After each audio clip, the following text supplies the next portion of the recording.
আমার যতটা মনে হয় আমি এটা নিয়ে কিছু কথা বলতে পারবো। Sure, sure. আমি ইন রেড third year department of electronics and telecommunication engineering. টপিকটা তোমার কি মনে হয় কতটা অ্যাপ্রোপ্রিয়েট এন্ড ইনঅ্যাপ্রোপ্রিয়েট? হ্যাঁ, এখানে আমি এনভায়রনমেন্ট বলতে ডিফাইন করতেছি যে হচ্ছে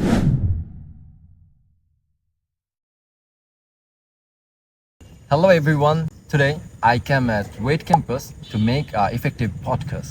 তো আমার সাথে আছে আমার ফ্রেন্ড ওয়েড থেকে Siam. So Siam, introduce yourself. Okay, this is Mohammad Siam Sunny. Currently আমি ইন রেড third year department of electronics and telecommunication engineering. Okay. So আমাদের আজকের টপিকটা হচ্ছে the role of environment and surroundings for engineering university student to grow up in his career life. So সিয়াম, আজকে তো পডকাস্টের টপিকটা বুঝছো, তো টপিকটা তোমার কি মনে হয় কতটা appropriate and inappropriate in your perspective? এটা তো অ্যাপ্রোপ্রিয়েট তো অবশ্যই। আচ্ছা, তো এটা নিয়ে ডিসকাস করার মতো আসলে অনেক কিছু আছে, বাট আমি হয়তো অত বেশি ইন ডিটেলস বলতে পারবো না, বাট আমার যতটা মনে হয় আমি এটা নিয়ে কিছু কথা বলতে পারবো। Sure sure. সো কোশ্চেনটা ছিল আর কি, আমাদের মানে এনভায়রনমেন্ট অ্যান্ড সারাউন্ডিংস কতটা ইফেক্ট ফেলে একটা যে কোনো ইউনিভার্সিটি লাইফের হোক বা একটা ইঞ্জিনিয়ারিং ইউনিভার্সিটি স্টুডেন্টের উপর তার ক্যারিয়ারটা বিল্ড আপ করার ক্ষেত্রে। আচ্ছা এখানে আমি এনভায়রনমেন্ট বলতে ডিফাইন করতেছি যে হচ্ছে আমি আমার ভার্সিটি আমাকে কী কী ফ্যাসিলিটিস দেয়। For example it may be lab facilities, টিচাররা কীভাবে পড়ায়, রাইট, আদার ফ্যাসিলিটিস বলতে হল ফ্যাসিলিটিস, স্টে করার ফ্যাসিলিটিস, দেন আদার্স থিংস ইউনো। মানে এটা তো একাডেমিক লাইফের ক্ষেত্রে, Academic life-এর ক্যারিয়ারের ক্ষেত্রে। ক্যারিয়ারের ক্ষেত্রে এটা কীভাবে ইফেক্ট ফেলে। হ্যাঁ হ্যাঁ। সো এনভায়রনমেন্ট হচ্ছে বিষয়টা কি, যে এনভায়রনমেন্ট আমাকে ডেভেলপ করে, যে আমি কিভাবে হচ্ছে মানে মানে আমাকে ডেভেলপ করে দেয় আর কি, যে আমি কি হব বা কি করব।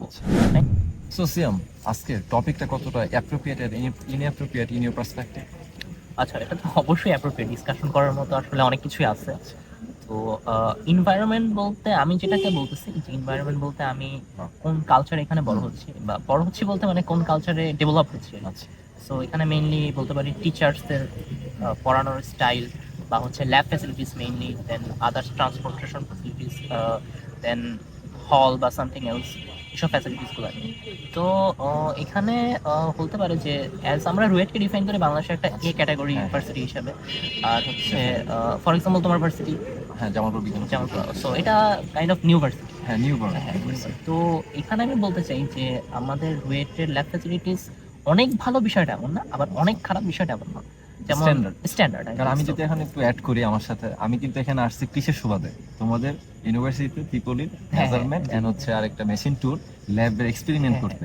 বিকজ অফ কি আমার ইউনিভার্সিটিতে এই ফ্যাসিলিটিস গুলো নাই, মানে ল্যাবটা করার মতো ইনস্ট্রুমেন্ট এখনো হয় নাই ইন দ্য ওয়ে। তো আমি একটু করছি। সো তুমি ইউ ক্যান আস্ক মি যে তোমার এখন কি কম্পেয়ার করে কি মনে আচ্ছা, হলো? এখানে আমি তো তোমার কোশ্চেনের মধ্যেই তো তোমার উত্তরটা রয়ে গেছে। হ্যাঁ হ্যাঁ। তো বিষয়টা তুমি তো নিজে ওইখানে ল্যাব করছো, এখানে আসলে হ্যাঁ হ্যাঁ। তো এসে কি ডিফারেন্স ফিল করলা? সো আচ্ছা, এই 2 ডেজ এর মধ্যে আমি যখন এক্সপেরিমেন্ট গুলো করতে শুরু করলাম, সো ওইখানে আমি যেগুলো দেখছি যে আমরা এখনো অ্যানালগের মধ্যে অনেকটা ডিপেন্ডেন্ট। ডিজিটাল যে আরো ইনস্ট্রুমেন্ট আছে ওগুলো আমরা এখনো অনেকটা দূরে আছি। তো এছাড়া তোমাদের যে বাজেট, যা বুঝলাম যে অনেক ডিটেইলড তোমাদের ইনস্ট্রুমেন্ট গুলো। তো আর যে টিচার আছে, টিচার অবভিয়াসলি অনেক ইফেক্টিভলি আমাদেরকে গাইড করছে আজকে। সো আর অল ওভারঅল যদি বলি, আমাদের তুলনা বললে যদি তুলনা করে কম্পেয়ার করি তো 2:8। তো আমার পার্সপেক্টিভ। সো এটার মধ্যেই তো তোমার উত্তরটা রয়ে গেল। তো এখানে কিভাবে বলতে কি, তুমি যখন আসলা দেখলা যে এখানে স্টুডেন্টরা এইগুলোর মধ্যে দিয়ে মানে গ্রো হচ্ছে। তো অবভিয়াসলি মানে আমি কোনো ভার্সিটিকে ছোট করতেছি না, বাট অবভিয়াসলি সে কিছুটা বেটার স্কিল না। হ্যাঁ হ্যাঁ। আচ্ছা, এখন যেটা বলতে চাই, ধরো যে তোমার ভার্সিটিতে এই ফ্যাসিলিটিসগুলো নাই। ফর এক্সাম্পল আমি ট্রিপলির যে ফ্যাসিলিটিসগুলো নাই, তো আমি সিমুলেশনে যেতে পারি। সো এটা তো মেইনলি সরকারের উপর, সরকার আমাদের ভার্সিটিতে হয়তো বাজেট দিতে পারতেছে না। তো আমাদের ভার্সিটি বড়, ওয়েল নোন, আগে থেকে এই জন্য ভার্সিটিতে বাজেটটা বেশি। সো আমরা ফ্যাসিলিটিসগুলো পাচ্ছি। এখন বি ক্যাটাগরি ভার্সিটি যারা তোমরা আসছো, তোমরা হচ্ছে পাচ্ছ না। তো হোয়াট ইফ যে তোমরা সিমুলেশনে মুভ করো, সিমুলেশন সফটওয়্যারে মুভ তো করো। আমাদের করায়, হ্যাঁ, কিন্তু করায়। বিষয়টা হচ্ছে যে করালে হইলো আমাদের যে রিয়েল টাইম কিছু ইনস্ট্রুমেন্ট লাগে না। যেমন তোমাদের এখানে আমি রেজিস্ট্যান্স দেখলাম, এক একটা হচ্ছে 37 ওহমের রেজিস্ট্যান্স, এত বড়। আমরা এখনো 1 কিলো ওহমের রেজিস্ট্যান্স ইউজ করি, এত ছোট ছোট। তো মানে আমরা এখনো আছি কিসে, ইলেকট্রনিক কি বল ইলেকট্রনিক্সে, কিন্তু ইলেকট্রিক্যাল যে ইনস্ট্রুমেন্ট এগুলো তো আমরা এখন পাই নাই। না, এটা তো এখন যদি আমার প্রবলেম হয়, তো আমি যদি এখানে প্রবলেমকে বলে বসে থাকি, তাহলে তো আমি গ্রো করতে পারবো না। আলটিমেটলি আমি 4 ইয়ার্স পরে ডিগ্রি নিয়ে বের হয়ে যাবো। আমিও ভার্সিটি তো আমাকে কিছু নেই, ভার্সিটির কাজ হচ্ছে আমাকে মানে পাথ দেখানো, রাইট? সো বের হওয়ার পর আমি যদি না শিখি, তো আমার নিজের ব্যর্থতা। জব তো ভার্সিটি আমাকে দিবে না। সো আমি কি করব, আমি ইউনিভার্সিটি যখন আসি কিনা আমি বাসায় যেতে পারি। ফর এক্সাম্পল আমি সিমুলেশনের জন্য ফর এক্সাম্পল প্রোটিয়াস বা ম্যাটল্যাব হ্যাঁ। ম্যাটল্যাব বা প্রোটিয়াসকে আমি টানছি। তো আমি প্রোটিয়াসে এগুলো নিয়ে সিমুলেশন করলাম, করে করে আমি স্কিল গেইন করলাম। তো যতটা যেটা নাই যতটা অ্যাকুয়ার করা পসিবল আমি ততটা অ্যাকুয়ার করি, সমস্যা তো নেই এখানে, তাই না? আচ্ছা, তো এখন তোমার সারাউন্ডিং নিয়ে কি বলবা? ও আচ্ছা, সারাউন্ডিংস হচ্ছে আমি এটা রিলেটেড একটু বেস্টই বলতে পারি আর কি। মানে আমি বেস্টই বলতে পারি Such এখন। as? সাচ যে আমার এখানে যে আশেপাশে আমার ফ্রেন্ড সার্কেল যে আছে এরা যথেষ্ট অ্যাক্টিভ, যথেষ্ট মানে কেউ একজন রিসার্চ করতেছে এই ফিল্ড নিয়ে এক্সপার্ট, কেউ একজন হচ্ছে এই ক্লাবের সাথে ইনভলভ আছে। যেমন রুয়েটের একটা ক্লাব আছে, আহ, মানে স্ক্যাডার একটা ক্লাব আছে, এটা মেইনলি কম্পিউটার এইডেড ডিজাইন নিয়ে কাজ করে। সো অনেক স্কিল। আমার একটা ফ্রেন্ড আছে, ওর নাম হচ্ছে দীপন। তো ও এইখান থেকে ওর সলিড ওয়ার্কসের অনেক ভালো একটা ব্যাকগ্রাউন্ড ক্রিয়েট করছে। দেন হচ্ছে আরো বিভিন্ন ক্লাব আছে, যেমন রুয়েটের আরো টপ নচ কিছু ক্লাব হচ্ছে আরএপিএল। দেন হচ্ছে আরো কয়েকটা ক্লাব আছে, এক্স্যাক্টলি এখন মনে পড়তেছে না। Let So, me add something, আমাদের যে ইউনিভার্সিটিগুলো না, আমাদের সাথে সাথে আরো নতুন নিউ ইউনিভার্সিটি আছে, তো তাদের ক্ষেত্রে এই ল্যাকিংটা আমি ফিল করছি পার্সোনালি, যে ক্লাবের অনেক বড় ল্যাকিংস আছে।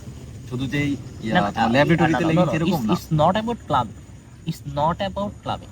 তো কিভাবে হচ্ছে আমার ফর এক্সাম্পল তুমি হচ্ছে আমার ফ্রেন্ড, তুমি ধরো বাসায় বসে কেন একটা কিছু শিখতেছো করতেছো। দেন যখন তুমি এটা শিখবা আমি তোমার সাথে চলবো, তো তুমি এটা নিয়ে কথা হবে যে আমি আজকে মেশিন লার্নিং এর কনসেপ্টটা শিখছি। তো আমার মধ্যে কিন্তু জানার আগ্রহ কাজ করবে, তাই না? আমি রুয়েটে এসে এই জিনিসটা বেস্ট পাইছি যে হচ্ছে আমার আশেপাশে যারা আছে তারা বিভিন্ন কিছু নিয়ে কাজ করে। কেউ মেশিন লার্নিং নিয়ে কাজ করতেছে, কেউ পাওয়ার ইলেকট্রনিক্স নিয়ে কাজ করতেছে, কেউ কমিউনিকেশন নিয়ে কাজ করতেছে, কেউ এটা বিল্ড করে ফেলছে, কেউ একটা রোবট বানায় ফেলছে। তো সারাউন্ডিংসটা আসলে অনেক ভালো। তো এখন আমার ইউনিভার্সিটির পার্সপেক্টিভে যদি বলি, তো আমরা কেন পারতাছি না যে আমাদের ফ্রেন্ড সার্কেল যারা আছে, ক্লাসমেটস গুলো, ব্যাচমেটস গুলো, যে ওই তোমাদের স্টাইলে আমরা আমাদের সারাউন্ডিংটা বানাইতে, মানে ওটা তো আর ইনস্ট্রুমেন্ট লাগতেছে না কথা বলার বা কমিউনিকেশন বা আমাদের কনভারসেশনটা। এটার ওই যে কারণ- বললাম এনভায়রনমেন্ট, আমাদের এনভায়রনমেন্ট environment. আবার দ্যাট মিন্স এনভায়রনমেন্ট কি এনভায়রনমেন্ট সারাউন্ডিং আর হ্যাঁ, মিউচুয়াল। Mutual obviously. সো আমাদের মানে এইভাবেই ট্রেন করা হচ্ছে আর কি। So একটা ট্রেনিং এর মধ্যে দিয়ে যাচ্ছি, দেন নিজেরাও আর কি ওটা শেখা ট্রাই করতেছি। টিচাররা আমাদেরকে মানে প্রেশার দেয় বিষয়টা এমন না, মানে শেখানোর চেষ্টা করে। ধরো আমি ল্যাব, আপনাদের ইউজুয়ালি 2.5 ঘন্টা করে ল্যাব হয়, তো ল্যাবে হচ্ছে কিছুটা কিছু শিখেই বের হই। যেমন ফর এক্সাম্পল গতকাল বুধবার ছিল, আমার হচ্ছে ডিআইপি ল্যাব ছিল। তো ম্যাম হচ্ছে একটা কোড দিছে, তো ওই কোডটা আর কি সলভ করতে হবে। যে যারা হচ্ছে কোডটা সলভ করতে পারবে তাদেরই হচ্ছে ল্যাব পারফরমেন্সে মার্ক দিবে। সো তার মানে আমার অবভিয়াসলি মার্ক পাইতে হবে, এখন আমার তো এটা করতে হবে না। এখন এই যে এনভায়রনমেন্ট, এই যে ম্যাম একটা এনভায়রনমেন্ট ক্রিয়েট করলো আমার জন্য, তাই না? যে আমাকে একটা এটা শিখে বের হইতে হবে। এখন ম্যাম যদি বলতো যে হ্যাঁ তোমরা কোড করো, তো কেউ কিন্তু করতাম না, তাই না? এইভাবে আমাদেরকে ট্রেন করা হয়। তো স্টুডেন্টরা যখন আমি কোডটা করতেছি তখন আমার মধ্যে অবভিয়াসলি আগ্রহ আসবে, আমি তো বুঝলাম। তখন আমার মধ্যে ফিল হলো যে হ্যাঁ আমি তো কোডিং এ করতে পারি। দেন আমি বাসায় যে ইউটিউবে হিউজ রিসোর্সেস আছে এটা নিয়ে কাজ করলাম। যেমন আমার ফ্রেন্ড, আমার রুমমেট যে অভিজিৎ, ও হচ্ছে মেশিন লার্নিং নিয়ে অনেক আগে থেকে কাজ করে, ইভেন ওর পেপার পাবলিশ হয়ে গেছে। সো এই তো সারাউন্ডিংস। এখন আমার সারাউন্ডিং যদি এমন হয় যে হচ্ছে সারাদিন মেয়ে নিয়ে কথা বলে, অ্যাজ এ মেল আমরা এই মেয়ে কি করছে, এই মেয়েটার সুন্দর মামা, এগুলো নিয়ে কথা বলে কিন্তু ক্যাম্পাস আলটিমেটলি লাভ লাইফে নাই। এর বেশি রিলেটেবল। হ্যাঁ, এগুলো নিয়ে কথা বলে লাভ নাই। চল মামা এখানে যে, হ্যাঁ এগুলো করি না এমন না, বাট সারাউন্ডিংস আসলেই ভালো। আচ্ছা, তো এখন যদি বলি আমি তো হচ্ছে আরেকটু বলি, আমি হচ্ছে রুয়েটে এসে ফিল করছি যে মানে আগে যেখানে ছিলাম ফর এক্সাম্পল স্কুলে, তো মনে করতাম যে আরে ইনাফ, আমি তো অনেক কিছুই জানি, আমি অনেক এক্সপার্ট। এখানে এসে দেখতেছি যে না, আসলে আমি কিছুই না, জানার মতো অনেক কিছুই আছে। অনেকে অনেক কাজ করতেছে, আমি চেষ্টা করতেছি আর কি নিজেকে ডেভেলপ করার। তুমি চেষ্টা করতেছো এখনো ডেভেলপ করার, হ্যাঁ, হ্যাঁ। তো যারা আমরা এখনো পিছিয়ে আছি, অন্যান্য পাবলিক ইউনিভার্সিটি গুলো বিসি ক্যাটাগরি, তো আমাদের এখন কি করা উচিত? আমাদের ধরো এনভায়রনমেন্টটা মেক করার মতো ক্যাপাবিলিটিস নাই, কারণ ম্যাক্সিমামের ক্ষেত্রে তোমার তারা বিলং করে একটা মিডল ক্লাস ফ্যামিলি থেকে, ঠিক আছে? তো আমাদের এনভায়রনমেন্ট ক্রিয়েট করতে পারবো না। সারাউন্ডিংস এর ক্ষেত্রে সব পার্সপেক্টিভ মেন্টালিটির উপর ডিপেন্ড করে। তো আচ্ছা। আমি এখন কি করব? আচ্ছা, এইটার জন্য আমরা যেটা করতে পারি, তোমাদের ধরো 2 বা একটা ব্যাচ বের হইছে, তারা তো বিভিন্ন ইন্ডাস্ট্রিতে গেছে বা জবে গেছে, তারা তো যে ফিল করতেছে যে কি কি সমস্যা বা কি কি শিখা আসে না, তোমরা কি করতে পারো, নেটওয়ার্কিং ক্রিয়েট করতে পারো। সো নেটওয়ার্কিং ক্রিয়েট করলে ধরো ফর এক্সাম্পল, আমি এক্সাম্পল হিসেবে বলতেছি, আই এম নট শিওর, আমি তো এখনো বের হইনি, আমি বলতে পারতেছি না যে এইটা লাগতেছে। তো তারা কাছ থেকে শিখলো, টিচাররা এগুলা ইনক্লুড করার জন্য ট্রাই করলো। যখন এগুলো ইনক্লুড করবো তখন স্টুডেন্টগুলো অটোমেটিকলি ওটার মধ্যে টাইপ হয়ে যাবে না? মানে কথাটা কি বুঝতে পারছেন? জেনারেশন ওয়াইজ জেনারেশন, হ্যাঁ, মানে না, আমি না, ট্রাই করলে আমার ইমিডিয়েট জুনিয়ররা করবে, হ্যাঁ, এভাবে হ্যাঁ। আমি যতটা এখন আমার মেইন কাজ হচ্ছে নেটওয়ার্কিং। আমার কাছে যেটা মাথায় আসছে যে মানে আচ্ছা, নেটওয়ার্কিং। সো আমি বলতে পারো যে তুমি তোমার ইউনিভার্সিটি সিনিয়রদের সঙ্গে নেটওয়ার্ক করো, কিন্তু আমি এখন ওনারা ধরো এখনো ওয়েল এস্টাবলিশ হয় না সাপোজ, তো আমি চাইতেছি এমন না বাইরে যে কেউই হয় না, কেউ নাকি obviously হয়েছে। হ্যাঁ, তার সাথে আমি নেটওয়ার্কিংটা করলাম। আচ্ছা, সে কি কি সমস্যা বা কি কি Face ফেস করতেছে, করছে, হ্যাঁ। তাইলে সে বলতে পারবে যে আমি এটা শিখে আসিনি, সো তোরা এগুলা শিখ, হুম, এগুলো ইনক্লুড কর। তো তোমরা এগুলা শিখলা, তো হুম। ওইগুলা যখন শিখবা তোমরা একটা সবাই মিলে যখন শিখলা একটা এনভায়রনমেন্ট ক্রিয়েট হয়ে গেল, এন্ড এনভায়রনমেন্ট ক্রিয়েট হওয়া মানে সারাউন্ডিংস অটোমেটিকলি ক্রিয়েট হয়ে যাওয়া, গ্রেট গ্রেট, তাই না? Great. এই তো। our conversation was great. So এখন কনক্লুশন যদি কি বলতে চাও, কয়েকটা টিপস দিবা? কনক্লুশনে একটা কিছু বলতে চাই, এখানে একটা কথা আছে, যেমন প্রাইভেট ইউনিভার্সিটির মধ্যে ব্র্যাক বা এনএসইউ এটা কিন্তু যথেষ্ট ভালো ল্যাব ফ্যাসিলিটি প্রোভাইড করে, তাই না? তো ওদের মধ্যে একটা কিছু ল্যাকিং আমার মনে হয়, সেটা হচ্ছে নেটওয়ার্কিং। আমার মনে হয় তাদের নেটওয়ার্কিং ল্যাকিংস আছে। নেটওয়ার্কিং বলতে ওই নেটওয়ার্কিং না, লাইক মানে এটা কিভাবে এক্সপ্লেইন করি আমি। ফর এক্সাম্পল, আমরা যারা পাবলিকে পড়ি, আমি পাবলিকে অনেক হাইলাইট করতেছি এমন কিছু না, এটা অনেক বড় কিছু হয়ে গেছে এমন না। প্রাইভেটে আমার থেকে বা আমাদের থেকে হিউজ বেটার আছে, বেটার করতেছে, অবভিয়াসলি বেটার জায়গায় যাচ্ছে, করতেছে।